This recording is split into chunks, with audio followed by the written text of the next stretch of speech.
Tienen muchas versiones, pero solo una verdad. Quiero decirles que todas estas plazas se autorizaron en los 2 últimos sexenios. Quiero invitar a los delegados para que se unan, para que nos apoyen y no nos abandonen.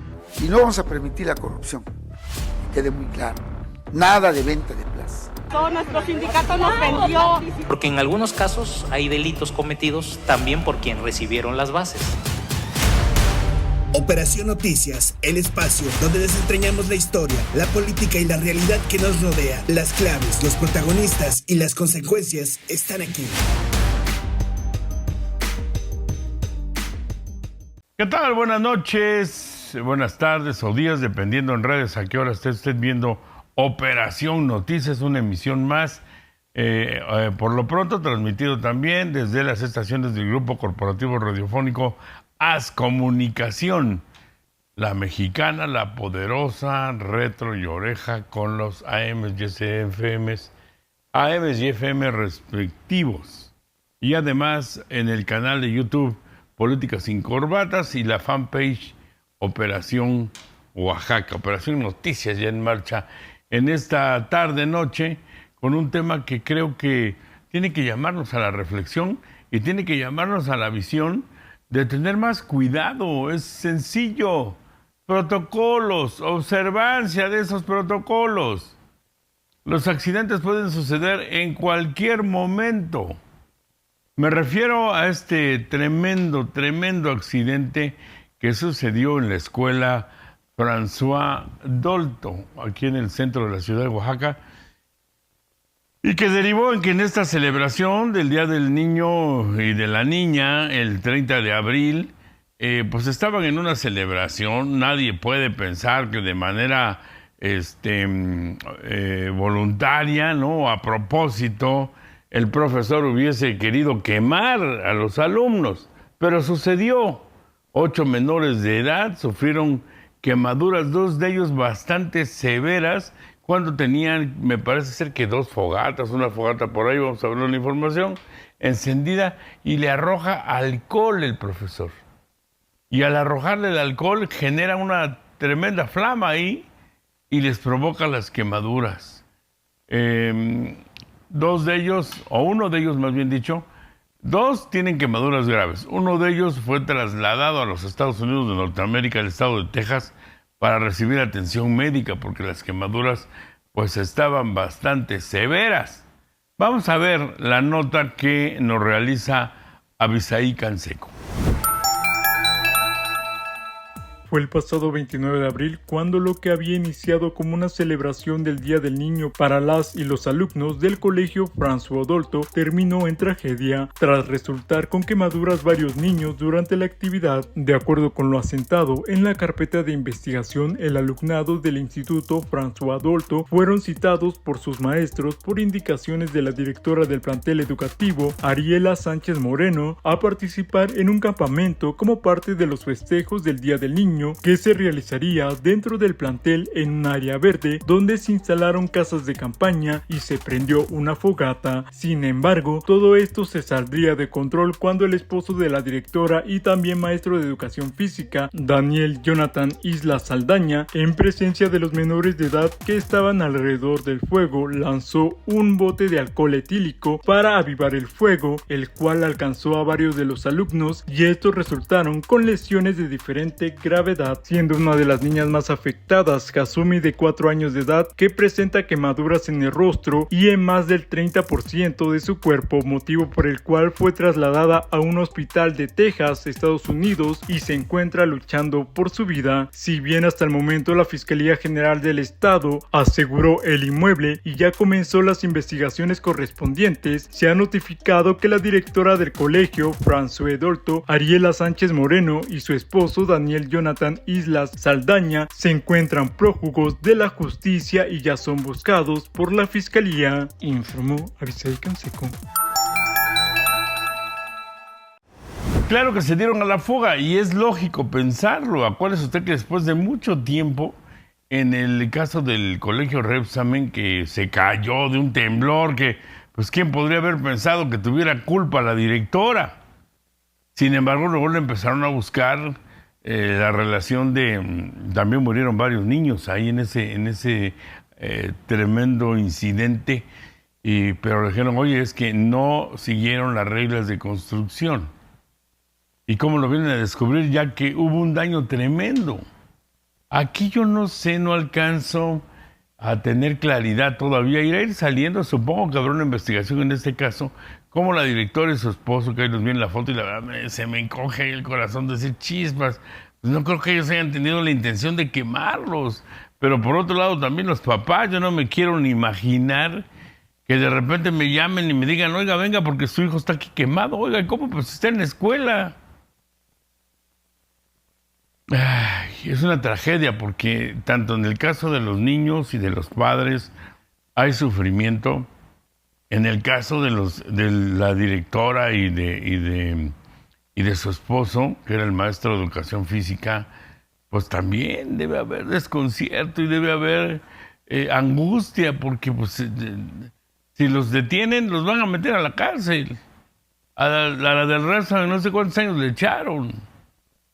Es una responsabilidad tener un colegio, una escuela, en donde se tengan niños, incluso adolescentes, porque puede suceder cualquier cosa, daños terribles en los cuales a lo mejor los directores, la irregularidad por la que puedan ser perseguidos es por no preverlo, es por no tener las herramientas necesarias para atender un fuego, para atender una caída, un temblor.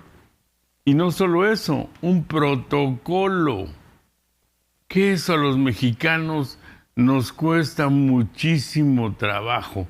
Hay otros lugares, nosotros lo hemos visto, en Japón, los protocolos de temblores y de accidentes en las escuelas son impecables. Sucede algo, inmediatamente todos saben cómo reaccionar.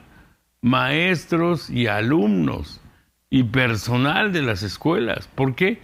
Porque se prepararon.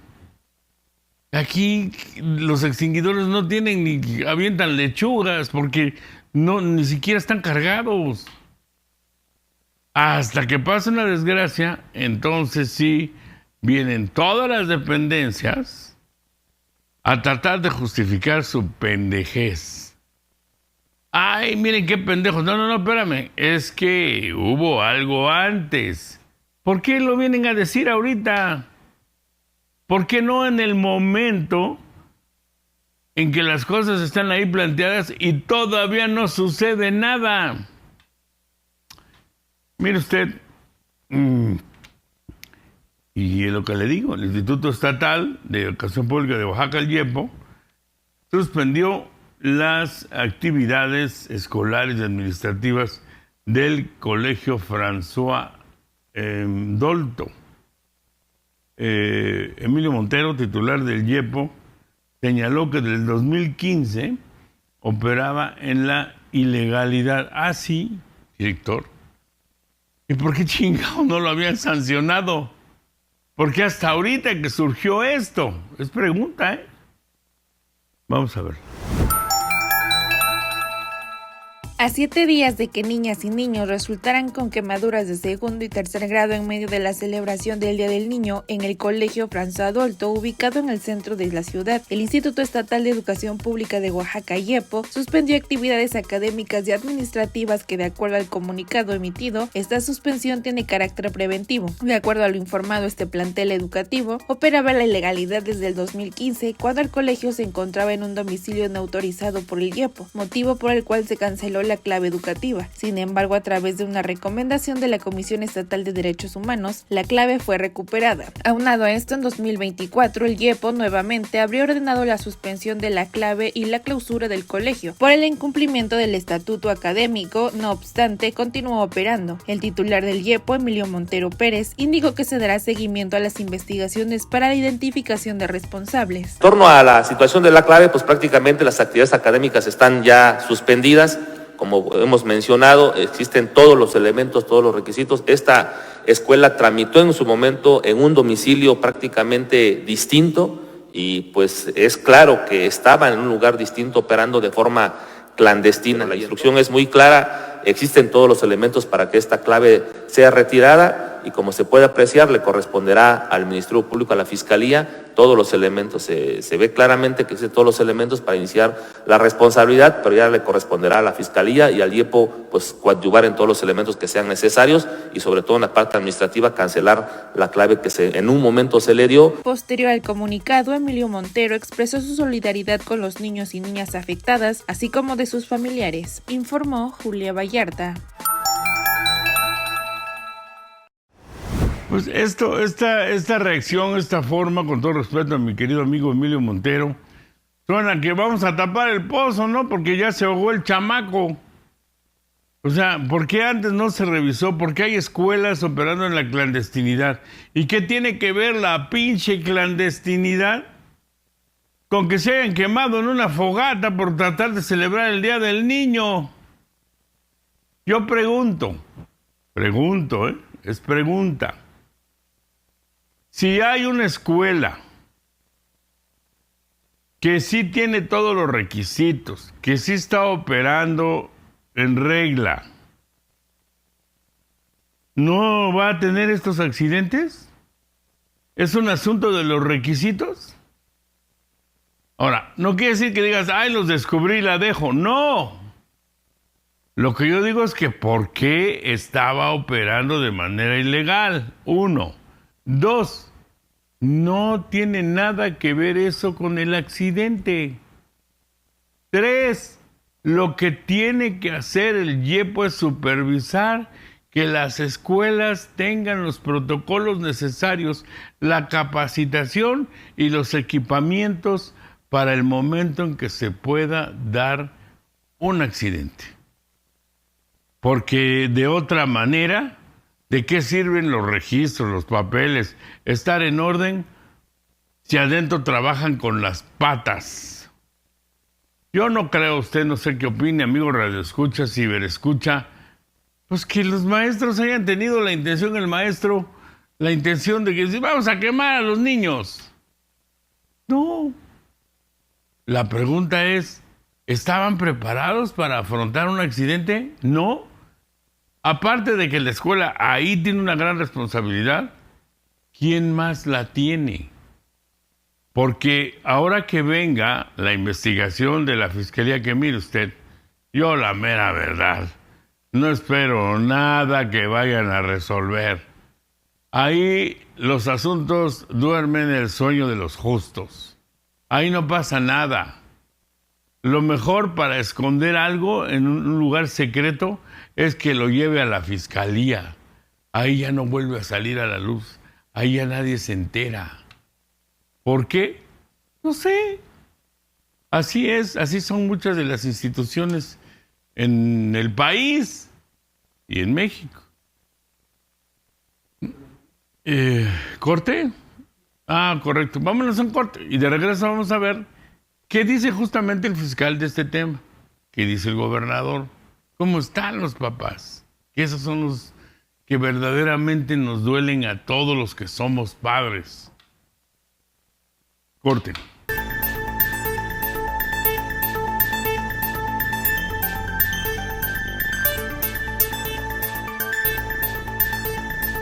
Bueno, si usted no estaba sintonizando, acaba de cacharnos por ahí también en internet, estamos hablando de este terrible acontecimiento dolorosísimo de los 8 niños que sufrieron quemaduras, algunos de ellos bastante severas, en el colegio François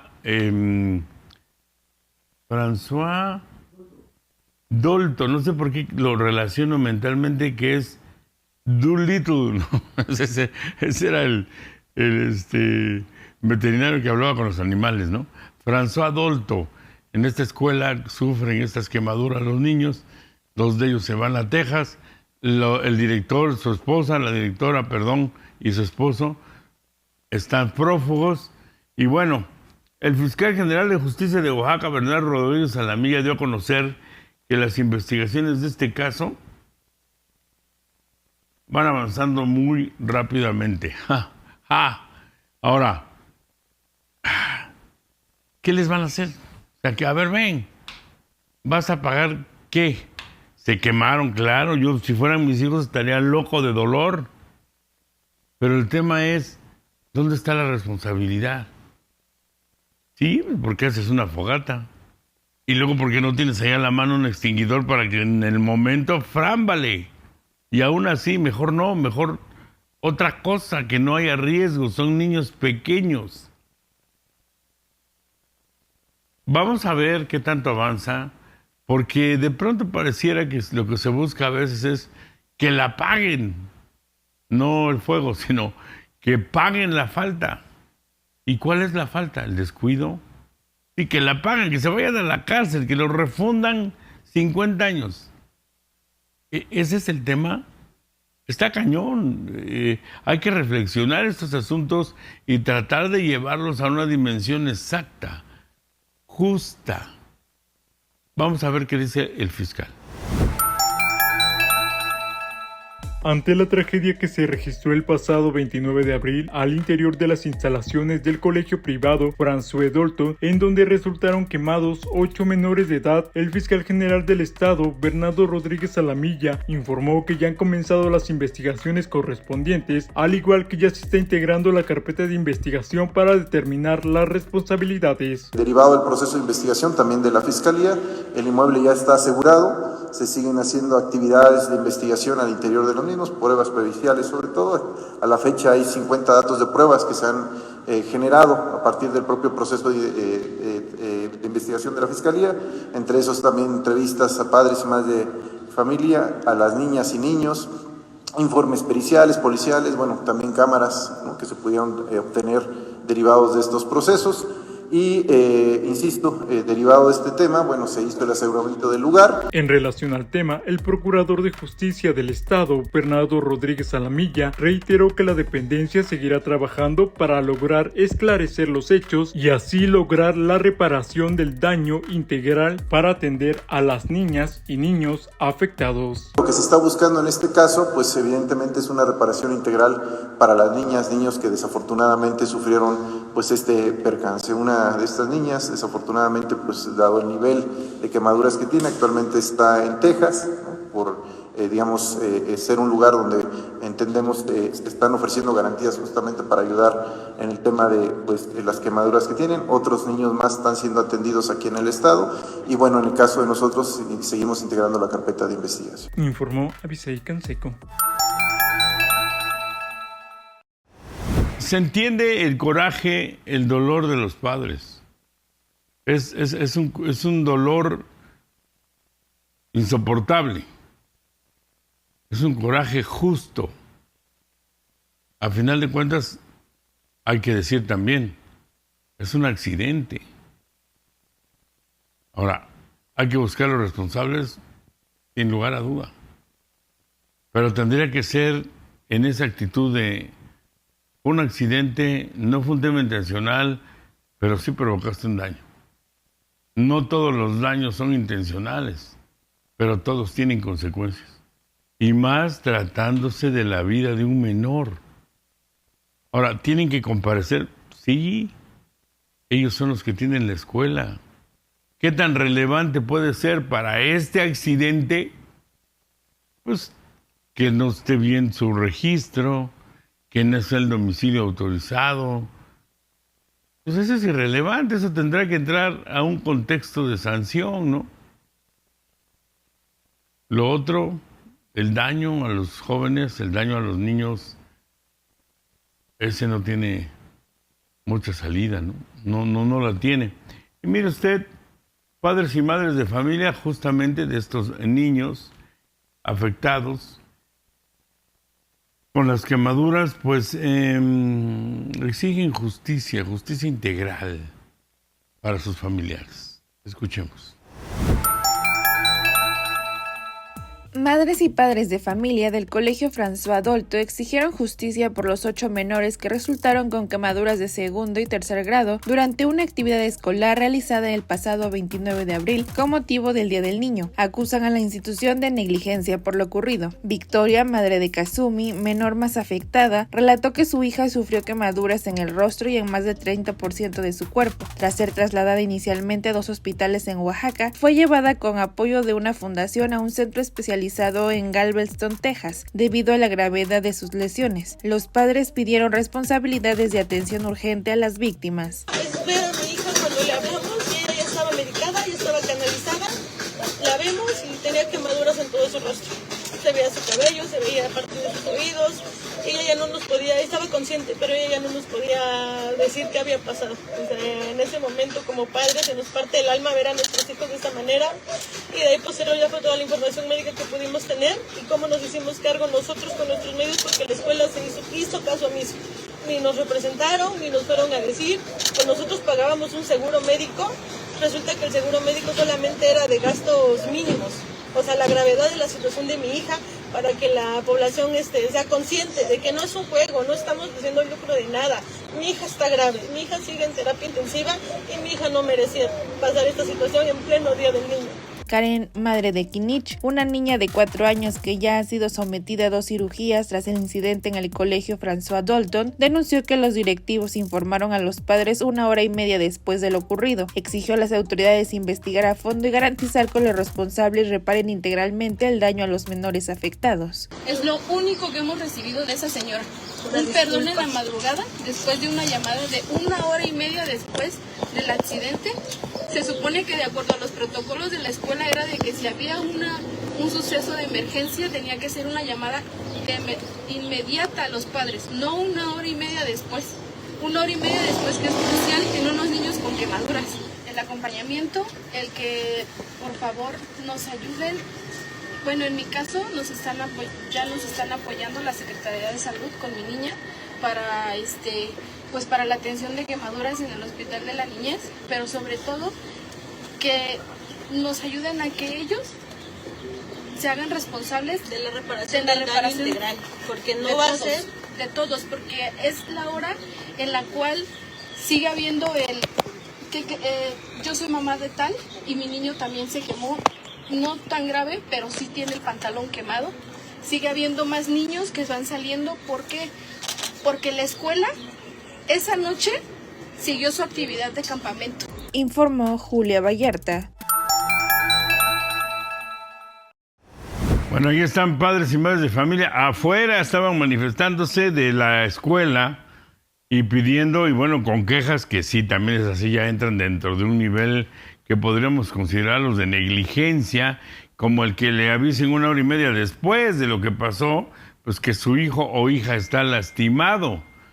Y otros detalles que hay por ahí. Yo quiero pensar, y no es que los esté tratando de justificar, pero me entra la angustia de saber pues cómo pueden estar sintiéndose todos, sobre todo en un hecho que pues a todas luces no fue un acto intencional, pero que de todos modos el nivel de daño pues es inenarrable, no se puede decir o no se puede calcular.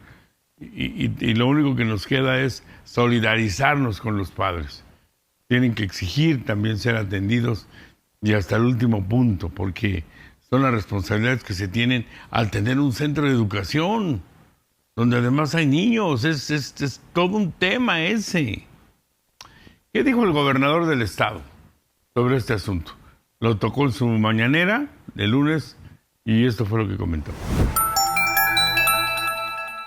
El gobernador del estado, Salomón Jara Cruz, ordenó el cierre definitivo del colegio privado François Dolton luego de una serie de irregularidades que se detectaron, además del incidente que provocó las quemaduras de varios niños y niñas el pasado 29 de abril, a la par que dio a conocer que se estaría iniciando una investigación amplia a todas las escuelas privadas para verificar que éstas cumplan con todos los requisitos necesarios para funcionar. Con respecto el colegio, colegio infantil, pues he dado indicaciones y he dado aquí a nuestro amigo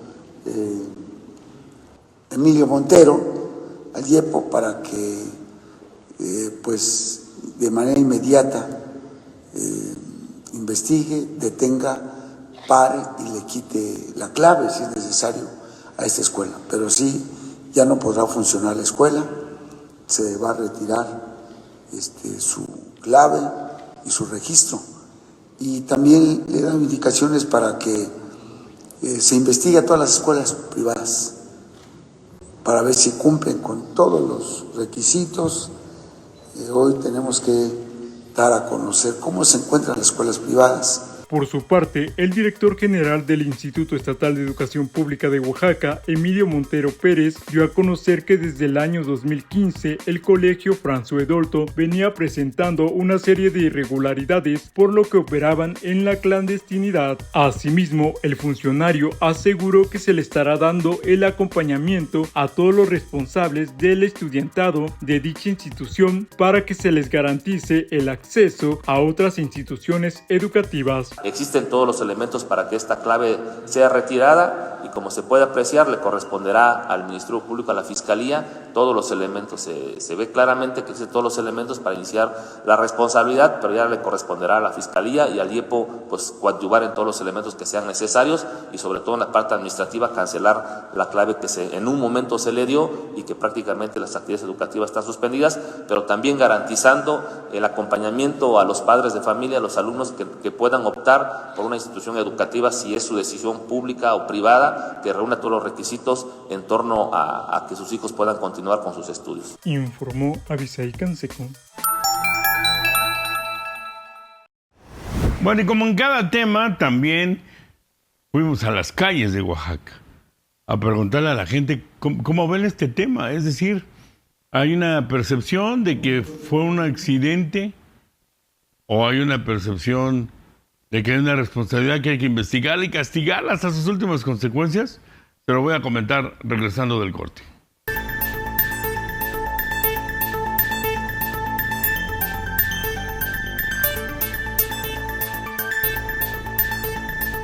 Y bueno, como lo decía antes del corte, fuimos a las calles de Oaxaca. Siempre, por ahí hay un dicho que dice que la voz del pueblo es la voz de Dios. Y luego lo vino a distorsionar un personaje a decir la voz del pueblo sabio. La realidad es que la gente opina, a veces uno dice, no, pues ¿qué van a saber si no están enterados del tema? Pero no. O sea, las situaciones viajan, llegan a la gente y se empieza a generar una percepción que vale la pena voltear y hacerle caso.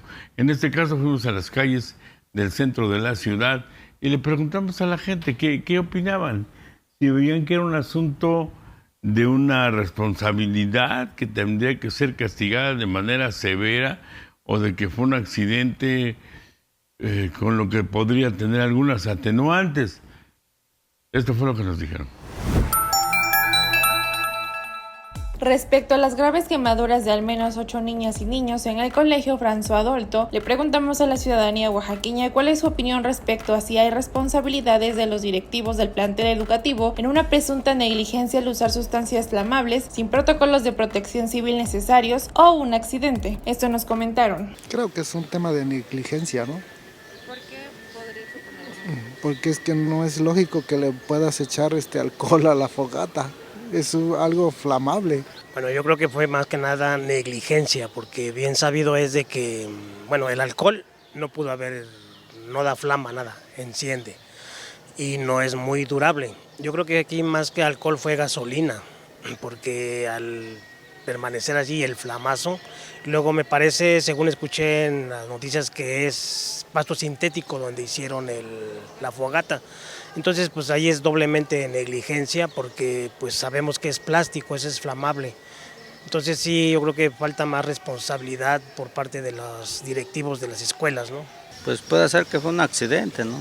Pues sí, tal vez tendrían que tener un lugar especial donde hacer una fogata, no en donde pueda ocurrir un accidente. Yo creo que definitivamente si se trata de una institución educativa es negligencia, ¿no? Para empezar deben tener los protocolos, las medidas de protección civil, todo lo que en sí encierra el poder tener una protección hacia los infantes, ¿no? O sea, no es una cuestión menor, están justamente cuidando tanto los docentes, la directiva y los protocolos que deben de tener de actuación para justamente este tipo de emergencias. Creo que fue alcohol, ¿no? Lo que le salpicó ahí el maestro, que estaba encendiendo una fogata, y como pues dice la compañera, ¿no? Sí se debe de tener como unos protocolos para tener cuidado con los niños pues que son tan pequeños, ¿no? En edad, pues están bajo sus cuidados, y como pues son, ahora sí que es una escuela privada, ¿no? En la que pues los padres pagan para que pues los mantengan en un cuidado a los niños. Informó Julia Vallarta.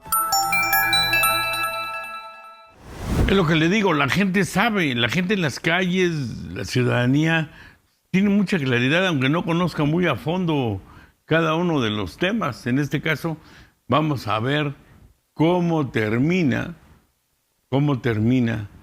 este tema, porque, como ya lo dijimos, la directora, el profesor, que fue el que directamente arrojó el alcohol, pues son prófugos de la justicia. Y yo no sé qué tan grave, no conozco cuál es la responsabilidad, pero con los antecedentes que hay, tratándose de niños además, no, bueno, pues la opinión pública pesa sobre estos hechos, así que no fácilmente la van a poder librar, y no sé si deberían librarla fácilmente. Vamos a otros temas rápidamente, nacionales, internacionales.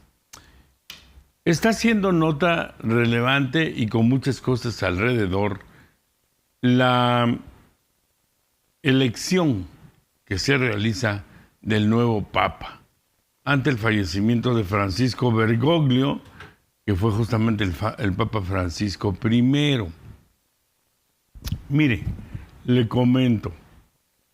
El cónclave para elegir al sucesor del Papa Francisco inició este miércoles 7 de mayo, apenas.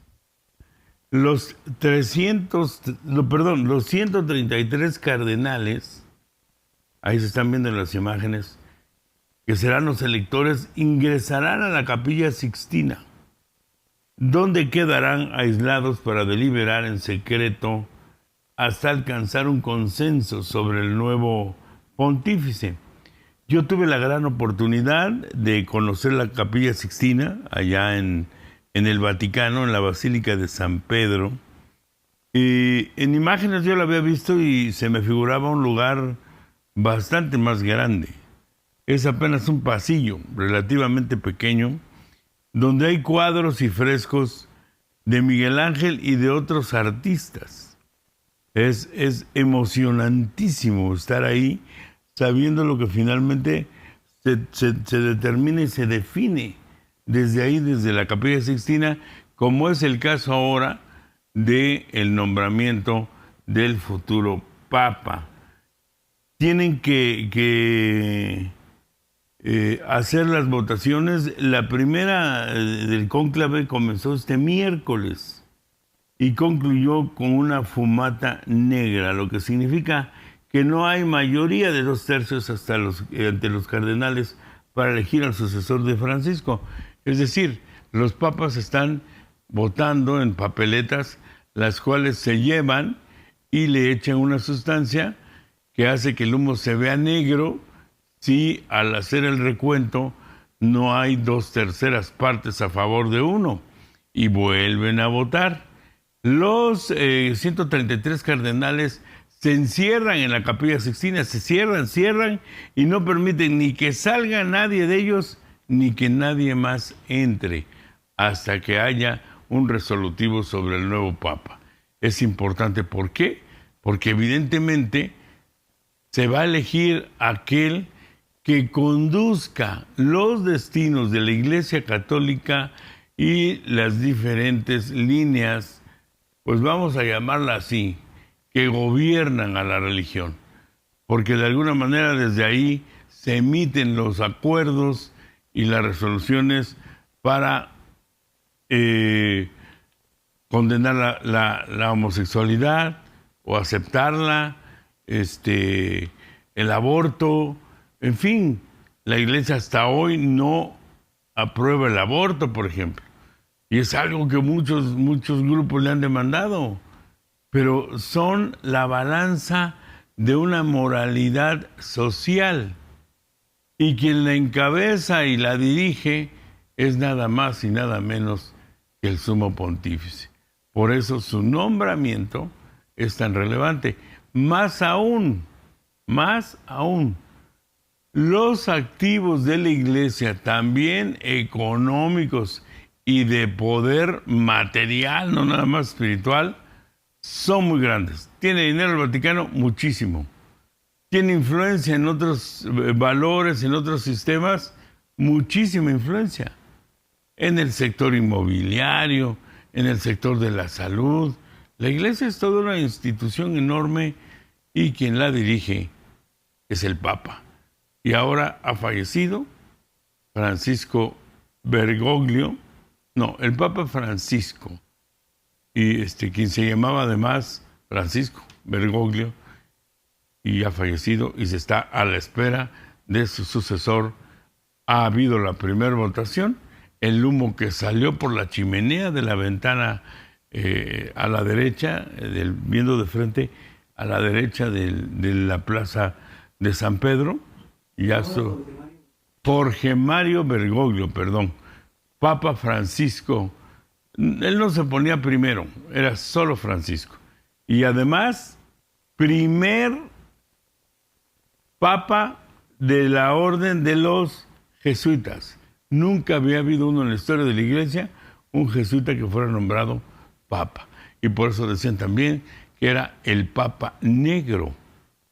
Y había unas cosas alrededor tremendas, que las profecías de Nostradamus y que las de Doña Cholita, todas decían que era el último Papa, que estaba profetizado que el Papa negro sería el último y que no es que fuera negro de la piel, sino que era negro por la sotana, que es negra. En fin, hoy finalmente ha muerto el Papa Francisco y vendrá su sucesor y ya estaremos dando cuenta de ello. Vamos con otra información, rápidamente. Le comento que la gobernadora de Veracruz, Rocío Nale, a quien le dicen de cariño, por supuesto, irracional, denunció formalmente al gobierno de Cuitláhuac García, este gobernador de Veracruz, que fue tremendo, fue un atascado, abusivo, soberbio, ojete. Esa es la verdad. Bueno, pues ahora le llegó su calza, y del mismo partido, ¿no?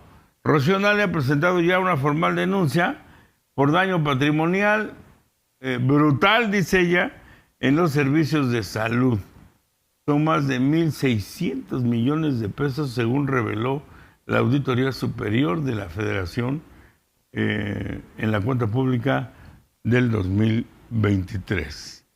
Cuitláhuac García, como el gobernador de Chiapas, y otros, Adán Augusto, incluso se lo jaló al Senado, fueron niños protegidos de Andrés Manuel López Obrador. Esta es la nota de Rocío Nale.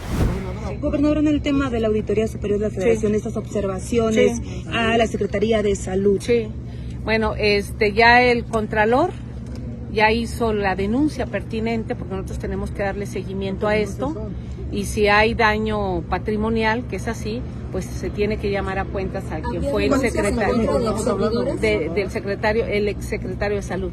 Sí, porque así lo marca la propia auditoría. ¿Cuántas denuncias? Sí, bueno, de la observación que nos ha hecho la Auditoría Superior de la Federación es donde se les va dando el seguimiento, y el Contralor pues está en eso también. Dijimos lo que aplica. ¿Cuántas denuncias? Apenas. Bueno, es que nos dio del 2023. Falta el 2024. Bueno, es respecto a lo del 2023, no sé, creo que eran 200 millones, cerca de por ahí. O sea, no quiero dar el número así, pero es lo que reportó la auditoría. ¿Eso no le prende un foco rojo a que se revisen otras incluso otras secretarías? Sí, miren, la Auditoría Superior de la Federación hizo una auditoría muy profunda. Yo sé trabajar con ellos mucho tiempo y son muy buenos. son muy buenos. ¿Qué pasa? Miren, ellos llegan y hacen una revisión y emiten primero una recomendación o unas observaciones. Después el funcionario tiene que solventar, decir, oye, tú me estás observando esto, pero la firma, el sello, el papel, aquí está. Esto se llama solventar. Después de solventar, viene nuevamente el reporte. Aquí ya había solventado supuestamente en la del 2023. En la del 2024, que por eso es que las auditorías llevan un año de desfase, porque seguramente pues están solventando. Entonces nosotros nos estamos yendo por la del 2023. Esta postura demuestra que no va a haber encubrimientos, digamos. No, a ver, yo tengo que cuidar el patrimonio. Si esto no es ruptura dentro de Morena, nada lo es. O sea, Rocío Nale atacando y denunciando, ya no nada más de palabra, de hecho, a Cuitlagua García, exgobernador de Veracruz, que le repito, era un incondicional y protegido absoluto. ¿Qué estará pensando Andrés Manuel? Bruto contra el bruto, ¡pum! Ahí van las denuncias. Bueno, vámonos rápidamente al último corte de esta emisión. Regresamos.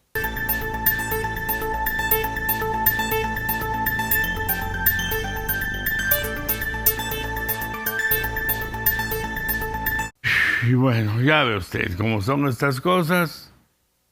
Y mientras lo denuncia Rocío Nale, que eso es lo que desconcierta a la ciudadanía, estas reacciones, uno no puede dejar de preguntarse, bueno, ¿qué cosa está pasando ahí? Porque mire usted, tras la denuncia que hace Nale, que ya la escuchamos, de 1,600 millones de pesos, más o menos, que acusa de desfalco a Cuitlagua García, su antecesor, se le pregunta a la presidenta Sheinbaum. ¿Y sabe usted qué contesta? Mejor se lo dejo, escúchela. Doctora, quiero preguntarle sobre la gobernadora de Veracruz, Rocío Nale, denunció formalmente al gobierno de su antecesor, el también morenista Cuitlagua García, por un daño patrimonial en los servicios de salud por más de 1,600 millones de pesos. Entonces me gustaría saber qué piensa usted. No conozco el tema, lo leí el día de hoy en los medios, pero no conozco el tema. Quisiera informarme para saber exactamente de qué se trata, ¿no? Pero tengo la mejor opinión de Cuitláhuac, la mejor opinión. Está trabajando con nosotros en Senagas, está haciendo un gran trabajo y tengo la mejor opinión de él. Ok. Y ya nada más. Tengo la mejor opinión de él. Bueno, en fin, vamos a ver qué pasa ahí. Otro tema que no cabe duda que también nos está mostrando clara y abiertamente, pues, los nudos que se están formando ahí al interior de Morena. Entre otras cosas, que hubo ya agarrones y jalones de pelos y patadas. Durante el Consejo Nacional de Morena el pasado 4 de mayo, allí en el World Trade Center, donde se reunieron todos los consejeros, ¿no? Gobernadores y otro tipo de políticos, el director del Fondo de Cultura Económica, Paco Ignacio Taibo II, aquel que declaró y lo grabaron, le valió madre, lo declaró en la entrevista, creo, y dijo que a la oposición se la iba a meter doblada, ¿no? Se la vamos a meter doblada, dijo. Ese Paco Ignacio Taibo, que además lo nombran director del Fondo de Cultura Económica, para que desarrolle de una manera profesional los albures, creo yo. Pues Paco Ignacio Taibo II planteó la nacionalización de Televisión Azteca, porque todas las concesiones le pertenecen al Estado, al gobierno, y el gobierno la regula, ¿no? El pasado domingo el también escritor cuestionó a la presidenta de Morena, Luisa María Alcalde, por qué el partido no está discutiendo esas medidas como por razones de salud nacional. ¿Usted qué opina? ¿Se debe aplicar de seguridad nacional? ¿Se deben aplicar este tipo de presiones de decir vamos a quitar concesiones? y una del tamaño de TV Azteca, que es un concesionononón. Ahora, no perdamos de vista que esa concesión la adquirió Ricardo Salinas Pliego a través de una triquiñuela, porque ofreció el pago más alto, el más alto de todos, y por eso la ganó. Y cuando ya se le iban a entregar, hizo un regateo y una negociación y terminó pagando la oferta más baja de todas las que estaban ahí. TV Azteca es lo que era antes Imevisión. Vamos a ver qué dijo Paco Ignacio. Yo me pregunto, ¿por qué el partido no está discutiendo medidas como la nacionalización por razones de salud nacional del Canal 13 de televisión? No es que lo proponga, es que tenemos que conversar todos estos temas. Entonces, al próximo Congreso, prepararlo a través del debate, por un lado. Y por otro lado, habíamos quedado en poner en pie el Consejo Consultivo, que es muy importante porque es un instrumento que puede empezar a discutir todas estas cosas. Gracias. Bueno, ya escuchamos a Paco Ignacio Taibo II, escritor. Tiene un libro más o menos, no es el que más me gusta de la historia de Zapata, pues está más o menos. Bueno, pues obviamente ya ve usted que el pecho de Ricardo Salinas no es bodega, ¿no? Y le contestó a través de unos tuites. Vamos a verlos rápidamente, los vamos a poner en pantalla y los leo, pero pues no leo ni maíz, paloma. ¿Los tienes aquí que me los prestes? Porque yo no hay a esa distancia. Si puedes más, mejor para que yo lo pueda leer. Si no, déjenme lo veo desde aquí y se lo leo. Dice, díganme la verdad. No, dice, no, es que está puesto otro. Dice, díganme la verdad. ¿Qué esperaban que dijera un puerco pervertidor de menores con esa cara y en un lugar rodeado de delincuentes que viven a costa de los mexicanos sin saciar su codicia? ¿Acaso les parece extraño? Si no se tientan el corazón para resolver el desabasto de medicinas para los niños enfermos de cáncer, menos para robar. Esto dice Salinas Pliego en un Twitter. Y en otro, a ver si aparece, ahí está en pantalla, dice, así son los comunistas del partido Morena, siempre soñando con robárselo de los demás. Pobres rateros, sueñan con seguir robando. Bueno, pues así es el estilo de Ricardo Salinas Pliego. También es súper agresivo. Claro que el gobierno y el Estado mexicano es el propietario de las concesiones, eso sí, y el que las regula, pues es el gobierno mexicano. Espero que les hayan resultado de interés y de utilidad todos los datos y la información que manejamos en esta emisión de Operación Noticias. Yo soy Jaime Velázquez, los espero el próximo lunes con un tema y se le van a caer los calcetines. Aquí nos vemos y nos escuchamos. Hasta luego.